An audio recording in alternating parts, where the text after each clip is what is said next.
right here on the Muskegon channel. I'm Andy O'Reilly. Dave Cackley's over there, and I was kind of curious. How was the weekend? I had a good weekend. Yeah? It was fun. It was a lot of fun. A lot of relaxing. fun. And when you say a lot of fun, you mean? I mean, yeah, I hung out with some friends, watched Ohio State beat the crap out of Michigan. Yeah. That was awesome. Okay. It was just I'm still actually recovering from the bourbon gravy that my mom served up over Thanksgiving with the turkey. So very nice. Yeah, it was a great weekend. A lot of fun. I managed to avoid eating any turkey at all. Don't like the stuff. Don't want any part of it. Didn't even touch any this year. Good. No turkey at all? None. Hate it. That's ridiculous, man. I had meatballs. So meatballs instead of turkey? Turkey is, especially with gravy, way preferable to meatballs. No, I'm going to disagree, sir. I would say turkey without gravy, you could make the argument for the meatballs. Turkey with the gravy, you can't. No. You can't. No. All right. Don't care for it. Agree to disagree. Don't want anything to do with it. All right, fine. I will say this of my weekend. Yeah. Yours probably was some debauchery. Mine, on the other hand, took kids to see Wreck-It Ralph 2, Breaks the Internet. You know what? I've been, Max and I, the next movie we're going to see, it's either that or Creed 2. He really wants to see Wreck-It Ralph. Awesome. Okay. Yeah. He liked it. Really, he liked good. The first one I got really choked up in a couple of points. Really? Yeah. Okay. Yeah. All right. Yeah. I get how that works. I'm much more in touch with myself than you are. You're kind of a plastic phony type, and that's okay. The world needs that too. But what I take that to mean is I don't have girl feelings. Well, so there you go. You want to blubber at a cartoon like you're a 7-year-old girl? That's fine. I'm not judging you. Of course not. Good for you. Not at all. Congratulations on I paid a lot of money to be in touch with those feelings like that. There's a lot of co-pays involved. I have no doubt. So anyway, well, I'm glad you had a nice little holiday weekend there. Glad you. It was fun. Anything else you'd like to throw in over your weekend? Nope. Any other points of interest? Not really. No. I just had a good weekend. It was fun. Nothing you'd like to discuss that we were talking about before we went on the air or anything? No. I stepped out of my comfort zone. I stepped out of my comfort zone a little bit this weekend. I'm trying to do that a little bit more often. L-O-L-A Lola. Lola. No. None of that. Oh, that didn't happen this weekend. No. Why would you go there? Of all the places you could go. Past examples? Oh, come on now. We still Precedents don't know. That have been set? I don't know. Still under investigation. Do some news, man. We're on the time crunch this morning. All right, let's do it. 500 migrants attempted to rush the border at one of the busiest crossings between Tijuana, Mexico, and San Diego.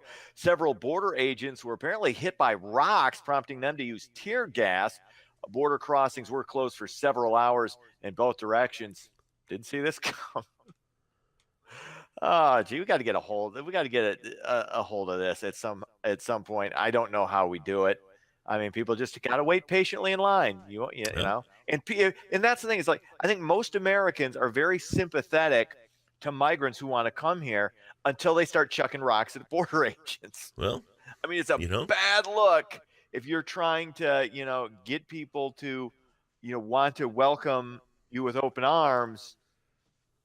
You can't do that. It's pretty bad look too when one of your key symbols of freedom says right on its little book, "Bring me your huddled masses," and all this other kind of stuff, and then you tear gas them. You tear gas them after they chuck you with rocks. That looks so good either, Okay, yeah, but if you're getting chucked with rocks, you have to tear gas. Right. Sorry. Hey, I'm sorry too. Yeah, bring me your poor and your huddled masses who are chucking rocks at you. That's not what that said. Okay. Hey, these are our times. I am very sympathetic to. I'm very sympathetic. I said this. I would cross illegal. I mean, if you got, I've said it. If you want to hide somebody in your basement that you love and you're trying to help out, okay. I'm not here to judge, but if you got people coming across chucking rocks, that's a whole different ball game. And you got to separate the wheat from the chaff. I don't disagree. There you go. All right, we're in agreement. All is well. Moving on. Kid Rock will not face federal campaign finance violations. The FEC nixed a complaint from a watchdog group that said Rock was in violation after hinting at a Senate run the last summer against Debbie Stabenow. He even launched a Kid Rock for Senate website.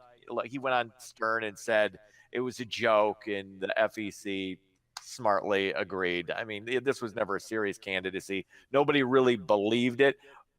Although I said he could make some noise just because of name recognition, right? If he really would have wanted to do it, but it was a joke campaign. Who cares? You we don't need investigations into Kid Rock. Wait, what's his Kid Rock? Bob Ritchie, yeah, right. Yeah, you're. I'm still kicking myself in the ass for hanging up. Yeah, on I know. I'm just every time I do a Kid Rock story, I think the man who could have broke him, the man who could have said, "Ladies and gentlemen, here Kid you Rock. go." Instead, I'll throw that away. I'll throw that away. I'll throw that. I know it. Well, dude, Okay. Those were the times. I'll be honest. I used to hate Kid Rock when he first came out. I didn't get it. It drove me insane. I thought it was dumb. Well, and then it grew on me. I'll tell you what. It's weird. And it's not only the fact that he grew and the music grew. There's this thing in music called A&R, and it's called artist development. Yeah. And what Kid Rock was when I was getting those basement tapes and what he is today are polar opposites. Right. Polar opposites. I mean, dude, he sounded like Kid and Play. I mean, he was doing the whole Too Hype thing down in people's basements way back when. Yeah. And it was polar opposite of what it is today. That's an interesting the Kid and Play comparison is, I think, pretty apt. Especially if you ever seen any documentaries on him and heard some of his really early stuff. Yeah. That's a good. So it's not like I'm kicking myself in the ass over anything or anything like that. But I mean, woulda, shoulda, coulda. Right. Exactly. Tough weekend for Muskegon football and for fans of Michigan State, and the Detroit Lions. All three Muskegon teams go down to defeat in the state championships at Ford Field. Michigan gets crushed by Ohio State, 62-39. The Lions lose to the Bears on Thanksgiving with a backup quarterback. And Michigan State beats Rutgers 14-10, but that felt like a loss. I mean, Rutgers is one of the worst teams in college football, and they had to stay. I mean, I was watching that game just throwing stuff at the TV, and it was ridiculous. But that Michigan-Ohio State game, I did not see that coming. No. I was happy for it. The enemy of my enemy is my friend. But, man, they just got their asses kicked. No. It wasn't that close. It was 62-39. It was not that close. No. Just some speed on OSU. But, hey, if you're a Michigan fan, you're not going to have to get your ass kicked by Alabama in the playoff game like Ohio State will. So there you go. Take solace in that. Accept your Fiesta Bowl bid, or whatever.